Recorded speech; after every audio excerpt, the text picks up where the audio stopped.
মানুষ কতটা স্বার্থপর হলে মানুষকে ভালোবেসে আঘাত করতে পারে।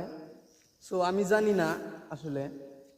আমি আজকে একজন মানুষকে দেখলাম, সে হলো আমার বড় ভাই সাইফুল নাম, তাদের বাড়ি বরপাটা। তাকে মানুষ এতটা কষ্ট দিয়েছে ভালোবেসে, আর কি বলবো ভাই।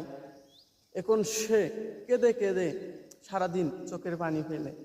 আমি তার জন্য মন থেকে দোয়া করি আমার প্রিয় সাইফুল ভাইয়ের জন্য, সে জানি সুখী হয়। আর যেগুলো মানুষ তাকে কষ্ট দিয়েছে, হে আল্লাহ ও তাআলা, তোমার কাছে আমি বিচার দিয়ে রাখি, তাদেরকে তুমি জানি শাস্তি দিন।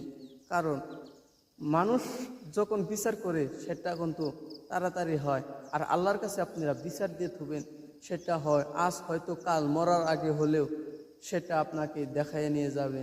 কারণ আল্লাহর বিচার তাড়াতাড়ি হয় না, ধীরে ধীরে হয়, কিন্তু বিচারটা একদম শুদ্ধভাবে হয়। গ্রামের বিচারের মতো না যে টাকা দিলে আপনি নির্দোষী হয়ে যাবেন দোষী করে, সেটা নয়। আল্লাহর কাছে সবসময় গরিব মিসকিন সব সমান, তার কাছে কারো মূল্য নাই। যে দোষ করছে তাকে শাস্তি দিবেই, এটাই বাস্তব।